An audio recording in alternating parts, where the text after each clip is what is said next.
इस वीडियो को देखने के बाद सीटेट से जुड़े हुए सारे डाउट्स क्लियर हो जाएंगे, क्योंकि इस वीडियो से आप सीटेट के बारे में बहुत डिटेल में जानेंगे।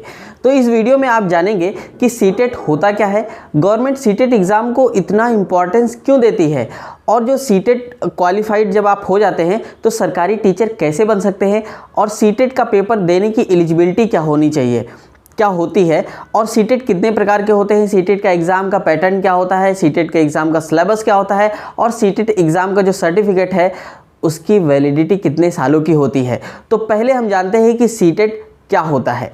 देखिए, सीटेट का मतलब होता है सेंट्रल टीचर एलिजिबिलिटी टेस्ट, जिसे बोलते हैं केंद्रीय अध्यापक पात्रता परीक्षा। दोस्तों, जो सीटेट का एग्ज़ाम है इससे आपको कोई सरकारी नौकरी नहीं मिलती है।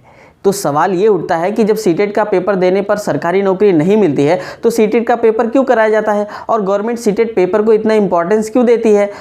देखिए, होता यह है कि सरकार देखना चाहती है कि आपने टीचिंग प्रोफेशन से संबंधित डिग्री जैसे बीएड है, एमएड है, या डिप्लोमा कोर्स जैसे डीएलएड वगैरह कर रखा है, लेकिन क्या वास्तव में आपके अंदर एक टीचर बनने की एलिजिबिलिटी है भी या नहीं है। और इसी एलिजिबिलिटी को टेस्ट करने के लिए केंद्र सरकार के अंडर में जो सीबीएसई है, यानी कि central board of secondary education है, ये सीटेट का पेपर कंडक्ट कराती है। दोस्तों, भले ही आपने टीचिंग से रिलेटेड कोई भी डिग्री कोर्स कर लिया हो, डिप्लोमा कोर्स कर लिया हो, पर आप सीटेट का पेपर क्वालिफाई नहीं कर पाते हैं तो आप सरकार की नज़रों में टीचर नहीं हैं, तो सरकार आपको सरकारी नौकरी भी नहीं देती है। अगर आपको सरकारी टीचर बनना है तो आपको टीचिंग प्रोफेशन से रिलेटेड डिग्री या डिप्लोमा कोर्स के साथ साथ सीटेट एग्ज़ाम भी क्वालिफाइड करना ज़रूरी है। सीटेट का पेपर टीचर की गुणवत्ता को बनाए रखने के लिए किया जाता है, ताकि जो भी गवर्नमेंट टीचर हों वो अच्छी क्वालिटी के टीचर हों। अब बात करते हैं कि सीटेट का एग्ज़ाम क्वालिफाइड करने के बाद में सरकारी स्कूलों में नौकरी कैसे मिलती है।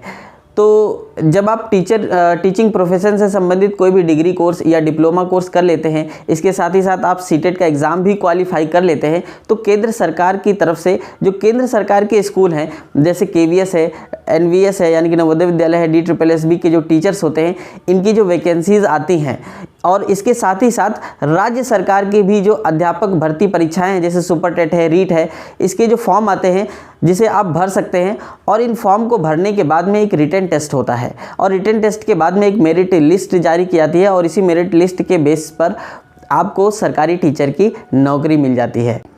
अब हम जानेंगे कि सीटेट का पेपर देने की योग्यता क्या है, यानी कि आप सीटेट का पेपर कब दे सकते हैं। देखिए, होता यह है कि जो टीचिंग प्रोफेशन से संबंधित कोई भी डिग्री कोर्स जैसे बीएड है, एमएड है, या कोई भी डिप्लोमा कोर्स जैसे डीएलएड है या डीएड है, जब आप इसे कर लेते हैं तो इसको करने के बाद में आप सीटेट का पेपर दे सकते हैं, या फिर अगर आप इन टीचिंग प्रोफेशन से संबंधित कोर्स में आप अभी पढ़ रहे हैं, यानी कि अपीयरिंग में भी आप सीटेट का पेपर दे सकते हैं। तो दोस्तों, अब हम बात करने वाले हैं कि सीटेट का प्रकार, यानी कि जो सीटेट का एग्ज़ाम होता है ये दो प्रकार का होता है। पहला है सीटेट फर्स्ट, दूसरा है सीटेट सेकेंड। तो अब हम बात करने वाले हैं कि जो सीटेट का एग्ज़ाम पैटर्न है दोनों के लिए, चाहे सीटेट फर्स्ट हो या सीटेट पेपर सेकंड हो, उसका पैटर्न क्या होता है और उन दोनों एग्ज़ाम का सिलेबस क्या होता है। तो पहले बात करेंगे कि सीटेट फर्स्ट पेपर में क्या आता है। देखिए, सीटेट फर्स्ट का जो पेपर होता है इसमें टोटल 5 सब्जेक्ट आते हैं, और हर सब्जेक्ट 30 नंबर का होता है। यानी कि इसमें जो पहला सब्जेक्ट है वो होता है चाइल्ड डेवलपमेंट एंड पेडागोजी, जिसे बाल विकास और शिक्षा शास्त्र भी कहते हैं, ये 30 नंबर का होता है। इसके साथ ही साथ मैथ आती है, 30 नंबर की आती है। इसके साथ साथ पर्यावरण यानी कि ईवीएस यानी कि इन्वायरमेंटल साइंस का पेपर आता है 30 नंबर का। उसके बाद लैंग्वेज फर्स्ट जिसमें हिंदी होती है, ये 30 नंबर की आती है। दूसरा है लैंग्वेज सेकंड। लैंग्वेज सेकंड जो है ये ऑप्शनल होता है, यानी कि आप चाहे तो संस्कृत का चुनाव कर सकते हैं या आप चाहे तो इंग्लिश का चुनाव कर सकते हैं। दोनों में से कोई एक सब्जेक्ट आपको चूज़ करना होता है। और इस लैंग्वेज 2 का भी पेपर होता है 30 नंबर का, यानी कि टोटल आपका 150 नंबर का पेपर होता है, और 150 क्वेश्चन आते हैं, यानी कि हर क्वेश्चन 1 नंबर का होता है। इसमें किसी तरह की कोई निगेटिव मार्किंग नहीं होती है। पेपर फर्स्ट और सेकंड दोनों में कोई निगेटिव मार्किंग नहीं होती है। दोस्तों, होता यह है कि जो SC कैंडिडेट हैं, ST कैंडिडेट हैं और OBC कैंडिडेट हैं, इन तीनों के लिए 83 नंबर मिनिमम लाना कंपलसरी होता है 150 में से। और इसके साथ ही साथ जनरल के जो कैंडिडेट्स होते हैं उनमें उनके लिए 150 में से 90 नंबर लाना कंपलसरी होता है। यानी कि जो आपको क्वालिफाई करना है तो OBC SC ST OBC के लिए 83 नंबर और जनरल के लिए 90 नंबर लाना ही होता है मिनिमम। और जो पेपर होता है ये टोटल 2.5 घंटे का पेपर होता है। और इसके बाद जो सीटेट का सर्टिफिकेट मिलता है क्वालिफाइड होने के बाद में, उसकी वैलिडिटी लाइफ टाइम होती है। अब हम बात करेंगे पेपर सेकंड की। इसमें भी टोटल 5 सब्जेक्ट आते हैं और हर सब्जेक्ट 30 नंबर का होता है। तो इसमें पहला सब्जेक्ट होता है चाइल्ड डेवलपमेंट एंड पेडागोजी, जिसे बोलते हैं बाल विकास और शिक्षा शास्त्र, जो कि 30 नंबर का आता है। उसके बाद लैंग्वेज फर्स्ट, जो कि हिंदी होती है, ये भी 30 नंबर की आती है। और लैंग्वेज जो सेकंड होती है वो आपकी चॉइस पर डिपेंड करता है कि आप इंग्लिश से पेपर देना चाहते हैं या आप संस्कृत से पेपर देना चाहते हैं, वो भी 30 नंबर का आता है। इसके साथ ही साथ 60 नंबर का आता है मैथ या साइंस, अगर आप साइंस के स्टूडेंट हैं। और अगर आप आर्ट के स्टूडेंट हैं तो social studies and social science आता है 60 नंबर का। यानी कि दोस्तों जो पेपर सेकंड है, इसमें सीडीपी, पेपर फर्स्ट और पेपर सेकंड कुल मिलाकर 90 नंबर का पेपर आता है। भले ही आप आर्ट साइड के स्टूडेंट हो, भले ही आप कॉमर्स साइड के स्टूडेंट हो, ये पेपर देना आपके लिए कंपलसरी है। और 60 नंबर का जो पेपर आता है वो आपके अपने सब्जेक्ट से आता है। यानी कि जो टोटल क्वेश्चन आते हैं पेपर सेकंड, इसमें भी टोटल क्वेश्चन होते हैं 150 और ओवरऑल पेपर 150 नंबर का आता है। यानी कि हर एक क्वेश्चन का 1 नंबर फिक्स होता है, यानी कि एक क्वेश्चन 1 नंबर का होता है। इसमें भी कोई निगेटिव मार्किंग नहीं होती है। और जो पेपर होता है ये 2.5 घंटे का पेपर होता है।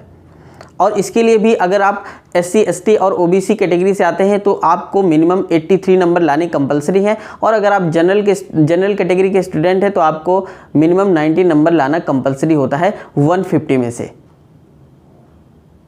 और इसकी भी जो वैलिडिटी होती है वो होती है लाइफ टाइम के लिए। दोस्तों ये जो सीटेट का पेपर होता है ये एक तरह की मास्टर की होती है, जो कि सेंट्रल गवर्नमेंट की जितनी भी वैकेंसीज़ आती हैं उसके लिए भी आप एलिजिबल हो जाते हैं सीटेट का एग्ज़ाम क्वालिफाई करने के बाद में।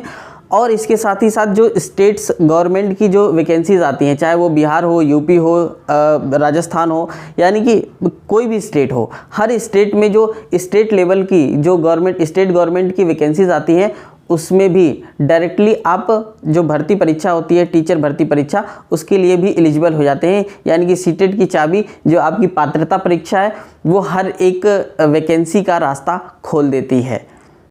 तो दोस्तों सीटेट से रिलेटेड जो भी जानकारी आपको इस वीडियो में मैंने बताया है, और अगर अभी भी आपके मन में कोई भी डाउट रह गया हो तो कमेंट्स बॉक्स में ज़रूर लिखिए अपने डाउट्स को। मैं उस डाउट्स का आंसर ज़रूर दूंगा, उस डाउट को क्लियर कर दूंगा। तो दोस्तों ये वीडियो कैसा लगा ज़रूर बताइएगा, कमेंट बॉक्स में अपनी राय ज़रूर दीजिएगा। और इस वीडियो को लाइक कीजिए, शेयर कीजिए और सब्सक्राइब कीजिए, ताकि ज़्यादा से ज़्यादा लोगों को इन्फॉर्मेशन मिल सके सीटेट की। और इसके साथ ही साथ आपको नई नई इन्फॉर्मेशन मिल सके जब आप इस चैनल को सब्सक्राइब कर लेते हैं। तो दोस्तों मिलते हैं नेक्स्ट वीडियो में नए टॉपिक के साथ में। और इसके साथ ही साथ अगर आपको कोई भी टॉपिक पर जो कि एजुकेशन फील्ड से रिलेटेड है, एजुकेशन फील्ड से रिलेटेड किसी भी टॉपिक पर अगर आपको कोई नया वीडियो चाहिए तो ज़रूर कमेंट बॉक्स में लिख करके बताइएगा। तो मिलते हैं नेक्स्ट वीडियो में नए टॉपिक के साथ में। Thank you.